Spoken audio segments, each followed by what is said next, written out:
Hello বন্ধুরা, আসসালামু আলাইকুম। কেমন আছেন আপনারা সবাই? আশা করি ভালো আছেন। প্রতিদিনের মতো আরেকটি ভিডিও নিয়ে আজকে আবারও হাজির হলাম। দেখতে পাচ্তেছেন এই যে সকালবেলা 7টা থেকে 7:30 থেকে শুরু করলাম আজকে।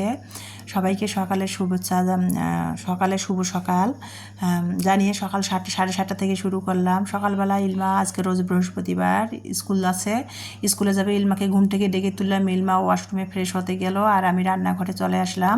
তো ভাবলাম যে সকালে একটু সুজি দুধ দিয়ে সুজির হালুয়া বানাই আর রুটি বানাই আজকে সকালে নাস্তা।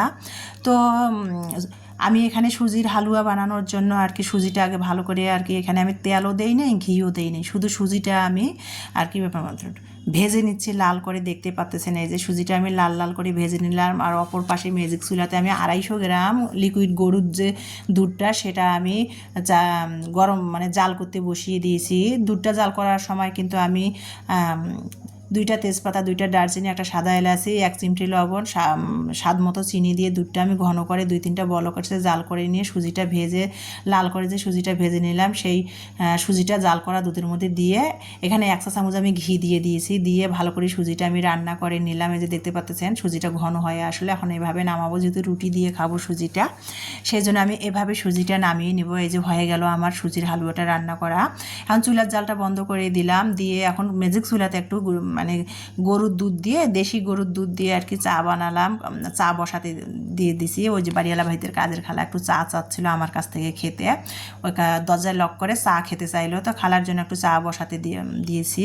আর অপর সাইডে কিন্তু আমি রুটি বানাই নিচ্ছিলাম, বেলে বেলে নিচ্ছিলাম, সেটাই আপনাদের সাথে শেয়ার করতে। দেখতে পাচ্ছি নীলমা যেহেতু রেডি হচ্ছে, তারাও একটু করতেছিলাম সকালে আর কি। ইলমাকে টিফিন দিব, নাস্তা খেতে দিব, ও রেডি হচ্ছে। তা রুটিগুলো আমি ভেজে নিচ্ছিলাম আর আপনাদের সাথে আমার ভালো লাগাগুলো শেয়ার করতেছি। তো ইলমা নাস্তা খেয়ে নিল রেডি হয়ে, তারপর টিফিন রেডি করে দিলাম সুজি রুটি।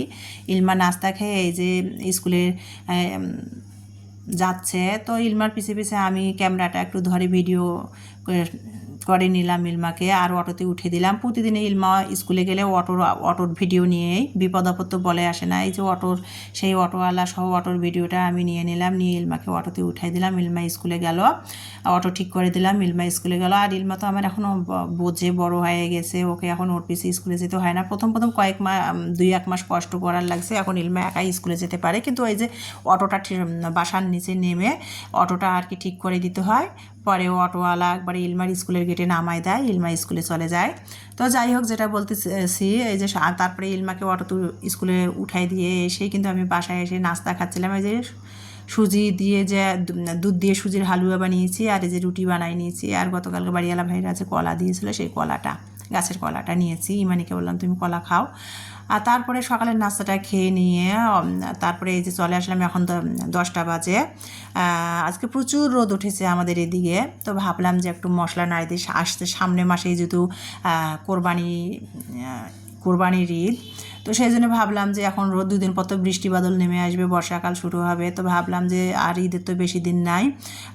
কিছুদিন আগে আমি যে সব তরকারিতে যে মশলাটা খাই সেই মশলাটা তৈরি করেছিলাম। তো আজকে আমি যে মশলাটা তৈরি করব, এই মশলাটা গরু, খাসি, হাঁস, মুরগি, বিরিয়ানি সব কিছুতে দেওয়া যাবে এই মশলাটা। মানে একের ভিতর সব, যে এক কথায় যেটা বলে, সেই মশলাটাই তৈরি করতেছি। এই মশলাটা তৈরি করা থাকলে আর কোনো বাজারের বিরিয়ানির মশলা কেনার লাগবে না। তো আমি যদিও বাজারের মশলাটা খুব কম, কেনা মশলাটা খুব কমে খাই। বাজার থেকে আস্ত মশলা কিনে এনে বাসায় পরিষ্কার করে ধুয়ে পরিষ্কার করে রোদে শুকিয়ে তারপরে হাতেই আমি মশলা তৈরি করি ব্লেন্ডারে। তো যাই হোক, যেটা বলতেছিলাম, এই যে এখানে আমি সব মশলাগুলো নিলাম। এই যে এই চামচটা ডাল তোলার যে স্টিলের চামচ, সেটা দিয়ে পরিমাণ একটা মাপ নিয়েছি, নিয়ে সব এই ডালের চামচটা দিয়ে 1 চামচ করে দিলাম। এখানে দারচিনি দিয়েছি 1 চামচ, আর দারচিনিগুলো বড় বড় দারচিনিগুলো আমি ভেঙে ভেঙে নিয়েছি।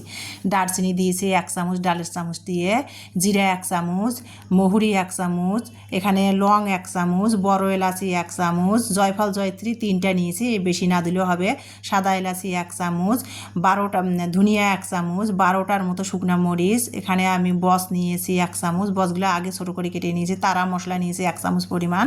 তারা মশলা যেহেতু বড়, 5-6টাতে 1 চামচ হয়ে গেছে। গোলমরিচ নিয়েছি 1 চামচ, তেজপাতা নিয়েছি বেশ কয়েকটা, শাহি জিরা নিয়েছি 1 চামচ, আর ওই যে জয়ত্রীও নিয়েছি 1 চামচ। তো সব মশলাগুলো আর কি, আর এই যে কিছুদিন আগে যে ধনিয়া রোদে শুকাতে দিয়েছিলাম, ধনিয়াগুলো আর আমি বইমে ভরা হয়েছিল না, তো ভাবলাম আজকে বাকি ধনিয়াটা আরেকটু রোদে শুকায় সেটা আর কি বইমে ভরে রাখবো। তা সেখান থেকে আমি 1 চামচ পরিমাণ ধনিয়া নিয়ে নিলাম।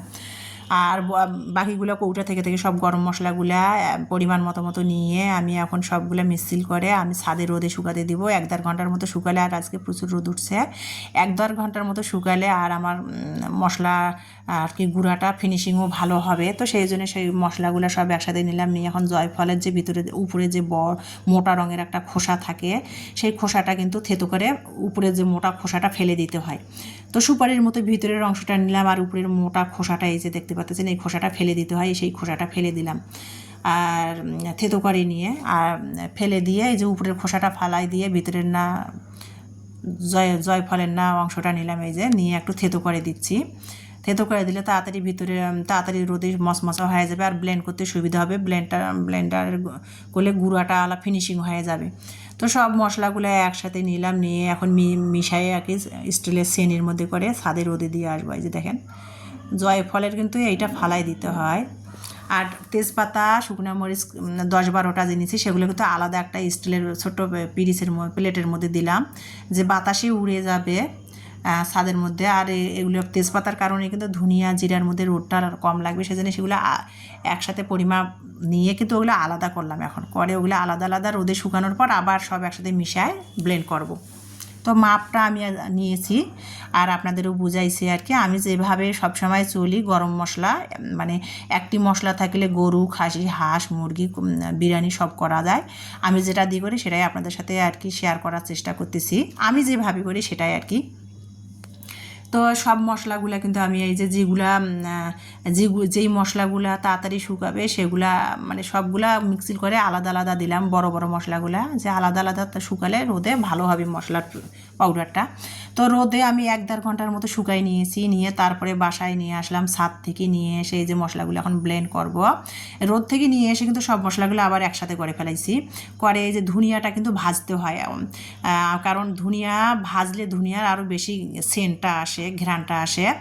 আর জিরা, মহুরি, শাহি জিরা এগুলো না ভাজলেও হয়, এগুলো ভাজলে বরং তো এগুলো সেন্টটা নষ্ট হয়ে যায়, কিন্তু ধনিয়া ভাজলে সেন্টটা বেশি হয়, ঘ্রাণটা আসে মশলাটার। এই জন্য আমি ধনিয়াটা সব মশলাগুলো আলাদা করে ধনিয়াটা আমি ভেজে নিলাম, নিয়ে ওই যে ধনিয়া ভেজেই ওই গরম কড়াইটাতে সব মশলাগুলো দিয়ে দিলাম, দিয়ে আবারও গরম কড়াইটার মধ্যে মশলাগুলো আমি নেড়ে চেড়ে নিচ্ছি, ধনিয়ার সাথে মিক্সিল করে নিলাম, ভাজা ধনিয়ার সাথে নেড়ে চেড়ে নিচ্ছিলাম।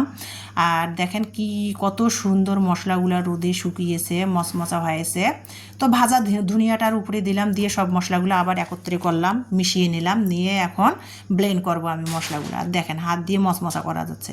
আর আজকের রোদটাও যে এত কড়া ছিল, আর রোদটাও এই সুযোগে আমি কাজে লাগালাম ঈদের মশলাটা আমি তৈরি করে নেওয়ার জন্য।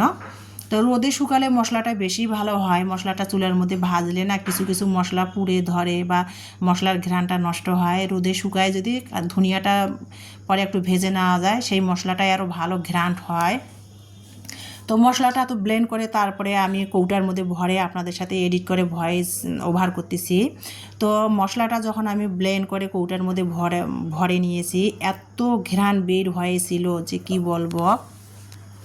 তো দেখেন মশলাটা কীরকম আর কি হাত দিয়ে গুঁড়া গুঁড়া হচ্ছে, সেটা এখন আমি আর কি সব মশলাগুলো মিক্সিং করে নিলাম ভাজা ধনিয়ার মধ্যে দিয়ে। এখন আমি সেগুলো আর কি ব্লেন্ড করব, ব্লেন্ড করে তারপরে আর কি এই যে আর আমার ব্লেন্ডারে ছোটো আর কি মশলার জগটার মধ্যেই নিয়েছি, মানে জগটার মধ্যে যতখানি ধরে ব্লেন্ড করতে ততবারে আমি নিয়ে ব্লেন্ড করব আর কি। প্রথমে একবার দিলাম, জয়বারে লাগে ব্লেন্ড করতে, তয়বারে দিয়ে আমি মশলাটা ব্লেন্ড করে নিব। তো দেখতে পাচ্ছেন কত সুন্দর ফিনিশিং হয়েছে, মশলাটা ভালো করে আমি ফিনিশিং করে নিলাম, আর কত সুন্দর ফিনিশিং হয়েছে। ধনিয়াটা সহজে অবশ্য ফিনিশিং হতে চায় না, তো মশলাটা এত পরিমাণ রোদে আজকে শুকাইছে, তার মধ্যে আবার ধনিয়াটা আলাদা করে আমি ভেজে নিয়েছি আর ব্লেন্ড করলাম ভালো করে। দেখেন কত সুন্দর আর কি মেশিনের মতোই আর কি মশলাটা ফিনিশিং হয়েছে, এই যে দেখতে পাচ্ছেন। আর কি। তো একটা পেপার নিয়েছি, নিয়ে স্টিলের শ্রেণীর মধ্যে পেপারটা বিছাই দিয়ে মশলাগুলো ব্লেন্ড করতেছি, আর তার মধ্যে ঢেলে ঢেলে নিচ্ছি, কারণ মশলাটা ব্লেন্ড করার পর তো অনেক গরম থাকে। তো মশলাটা আমি কাগজের মধ্যে ঢেলে ঠান্ডা করে তারপরে কিন্তু আমি কৌটার মধ্যে ভরে নিব। তো মশলাটা আমার ব্লেন্ড করা হয়ে গেল, তারপরে কিন্তু একটা পেপারের মধ্যে করে আমি ঠান্ডা করে নিলাম, নিয়ে এখন কৌটার মধ্যে ভরে নিলাম, দেখতে পাচ্ছেন। আর এই যে কৌটাটার মধ্যে আমি ভরে নিলাম না, এই মশলাটা আমার 6-7 মাসের মতো যাবে। যদিও আমরা মাংসটা খুব কম খাই, মাছটাই বেশি খাওয়া হয়, সেই ক্ষেত্রে আমার মশলাটা 6-7 মাসের মতো যাবে। যতই কোরবানির সামনে আসুক, আমার বাসায় তো এরকম মেহমান আসে না। গ্রামের বাড়িতে গেলে মশলাটা হয়তো আমার 2-1 মাস যেত, অনেক রান্না করার লাগতো। যেহেতু আমরা এবার গ্রামের বাড়িতে যাব না, এই দিনাজপুরেই কোরবানি দিব, আমার বড় মেয়ের পরীক্ষার কারণে বাড়িতে যাওয়া হবে না। তো মশলাটা আমি পরে নিলাম। মশলাটা আমার কমপক্ষে 6-7 মাসের মতো, না গেলেও 6 মাস যাবে, 5 মাস যাবে। তো গরম মশলাটা তৈরি করে নিলাম, নিয়ে কৌটার মধ্যে ভরে নিলাম।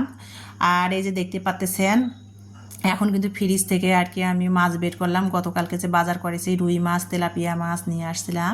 তো ভাবলাম যে রুই মাছ দিয়ে ওই যে 12 মাসে যে সজনাটা, আমাদের উত্তরবঙ্গে এটাকে রাইখঞ্জনি বলে, যে সজনাটা 12 মাসে পাওয়া যায়, তো সেই সজনাটা বাজার থেকে নিয়ে আসছিলাম 100 টাকা করে কেজি। তো সজনাটা আমি কেটে পরিষ্কার করে আলুর সাথে 2-3টা আলুর সাথে দিয়েছি আর কি, দিয়ে সজনাটা কেটে ধুয়ে নিয়েছি। মাছটা আর কি আমি ভেজে নিলাম, মাছটা ফ্রিজ থেকে বের করে লবণ দিয়ে ধুয়ে, লবণ হলুদ মরিচ মেখে মাছটা কিন্তু আমি ভেজে নিয়েছি। ভেজে নিয়ে তারপরে কিন্তু এই যে রেগুলার যে মাছের যে মশলাটা ব্যবহার করা হয়, সেই মশলাটা দিছি। তার মধ্যে এখানে কিন্তু আমি মরিচের পেস্টটা দিয়েছি। আমরা যেহেতু কাঁচামরিচের তরকারি, মাংস বাদে সব তরকারিতে খাই, কাঁচামরিচের পেস্টটা দিয়েছি।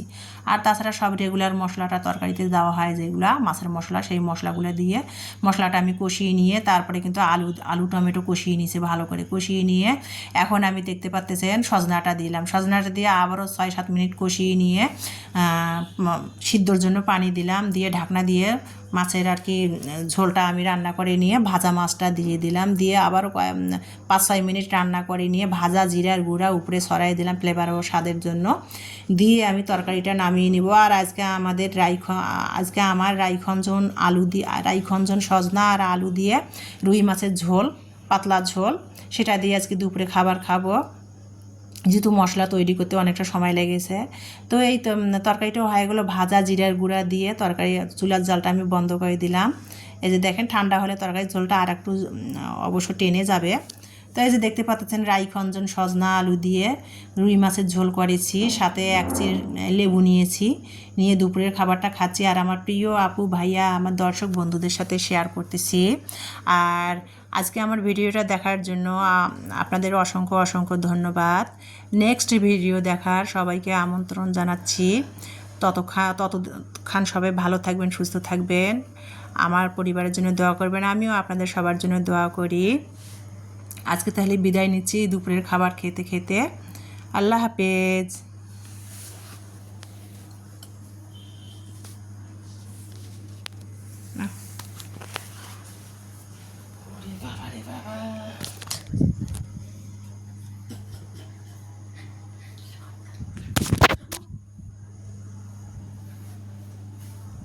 বেশি ব্যথা করতেছে।